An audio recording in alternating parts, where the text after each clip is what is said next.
My name is Carina Gardner, and I'm what you would call a practical designer.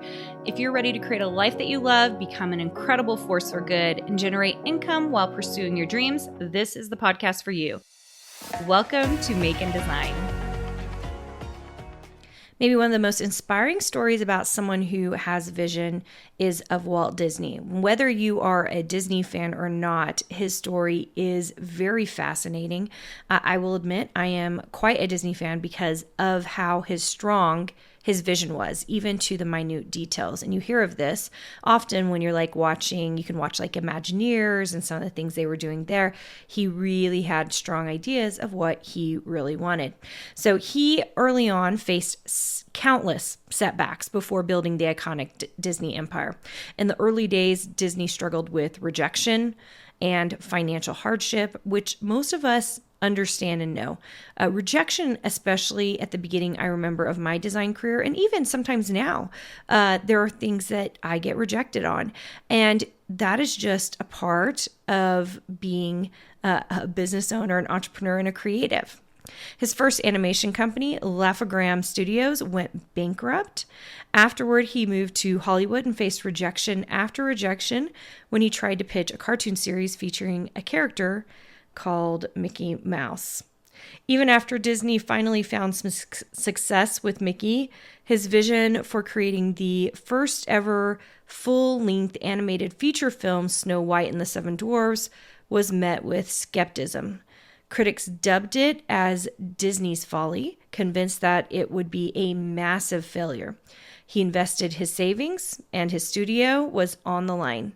But Disney believed in his vision of telling stories in new, immersive ways, regardless of the risks or the doubters. When Snow White premiered in 1937, it became a massive success, earning unprecedented praise and revenue and revolutionizing the entertainment industry. Disney's visionary drive not only created a beloved global brand, but also shaped the entire landscape of animation and storytelling. His legacy is a testament to the power of vision, creativity, and resilience. And I know that some of us maybe aren't thinking as big as Disney was, but we all are in charge of creating a vision for our company. And if you haven't done this yet, then I'm going to encourage you to do so. Okay, so here's the deal. All of us are designers, and so we have great imaginations, and we're thinking of amazing things that we want to do. By simply getting into the details of whatever that is that we're thinking of doing, that is your vision. And your vision needs to be very specific. And so that means you're going to dig into what you really, really want.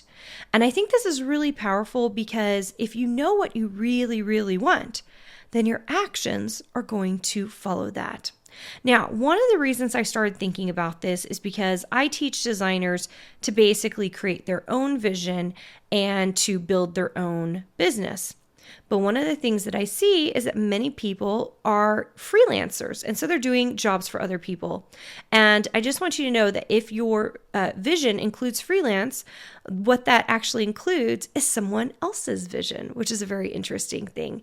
I was a freelancer for many years, and I did jobs. I did like labels for a company that had like a soap line. I did several logos, lots of branding things, images for a website, lots of different things for people to get them to where they need to go.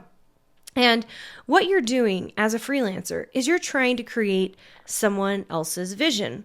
And when I started thinking about this, I started to realize this is why so many people, it's not even because they don't want to go find the work.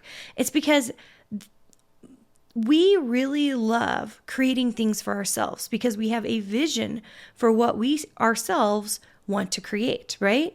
This is why so many of us are addicted to creating our own design businesses, because part of creation is creating that vision that goes along with it. Okay. So Really quick, I do have 3 things I want to talk to you about of the great responsibility that comes with being also the visionary. And most of us are great visionaries, and we have to dig into those specifics, okay? When we own our design business, and we're not working for someone else, when we work for someone else and we're doing freelance for someone else and they have the vision and we're following their vision, then we are relying on them to know these things that I'm about to say.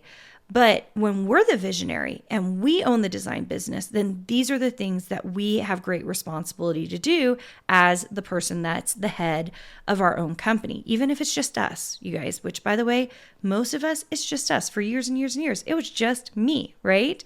So I have to have the vision in order to make it work. Okay, so being the visionary in your design business comes with great responsibility. And here are 3 things I think you really have to know. Number 1 is you have to have a more holistic education than someone who produces someone else's work, okay? So if I am freelancing for Heart to Heart, which I think is a company that wasn't one of the companies I did logo work for. I'm saying that, and now I'm like, maybe I did. Anyway, so let's pretend that that's a company I have to do logo work for. I don't take on the responsibility of knowing that that field is a certain way, right? Like they come to me and they give me usually like memos, or they'll give me notes and say, these are the things that I need from you in order to create this logo, right? They come with the education. When I own my own business, I have to have a more holistic education so that I can produce the work and have the right vision for it. Okay. Number 2 is you have to consistently stay up to date on how the market is changing, which usually comes from a network of people that are doing similar but different things from you. Okay. That is how we get that information, or because we ourselves have that information because we have so many different ways or avenues to sell. Okay. I'm on a lot of platforms. I get information from all those platforms from just my sales, right? So if I don't have that, I need a network of people. And a lot of times, many of us shy away from building that network of people. And the reason we shy away from it is because we're introverted. We feel like we don't want to bother anyone, when in fact we are taking away a responsibility for us, because we can't have the vision that's correct if we don't have the education, right? That was number 1. Number 2, the network of people to find out what it is that we're missing in our own businesses. And number 3, this is one of the biggest things, and that is you must be constantly thinking about functionality as much as beauty.